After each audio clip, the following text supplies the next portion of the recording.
নমস্কার, আশা করি সকলে ভালো আছেন। তো আপনার ব্যবহারে বা আপনার কর্মক্ষেত্রে সফল হওয়ার কয়েকটি উপায় নিয়ে আলোচনা করব।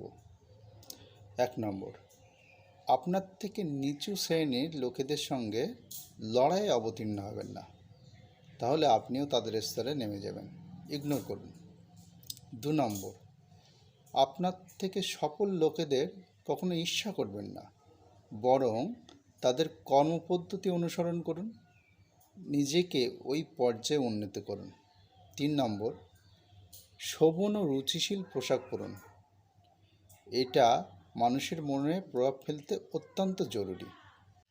৪ নম্বর, তর্ক করবেন না, তর্কে জিতলে আপনার কোনো লাভ নেই, কিন্তু হারলে হারাতে পারেন অনেক কিছু, কোনো কোনো ক্ষেত্রে ভালো বন্ধুত্ব।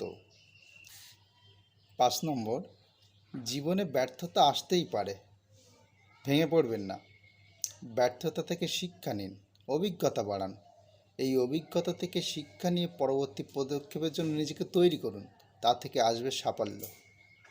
৬ নম্বর, আপনার পছন্দের তুচ্ছ কোনো কাজ আপনার স্ত্রী, আপনার বা সহকর্মী বা অধস্তন কোনো ব্যক্তি করলে তাদেরকে ধন্যবাদ দিন, তাদের সামান্য সাফল্যে অভিনন্দন জানান।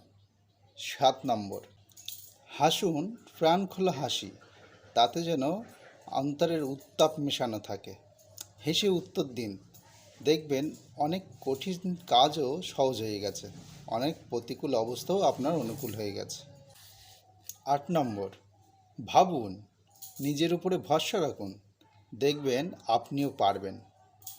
শেষ করি পিউবিলিয়াস সাইরাসের সেই মহান উক্তি দিয়ে, একজন জ্ঞানী মানুষ তার মনকে নিজের ভিত্ত মানিয়ে রাখেন, কিন্তু একজন বোকা মানুষ তার মনের ভিত্ত হয়ে থাকেন। নমস্কার, সকলে ভালো থাকবেন।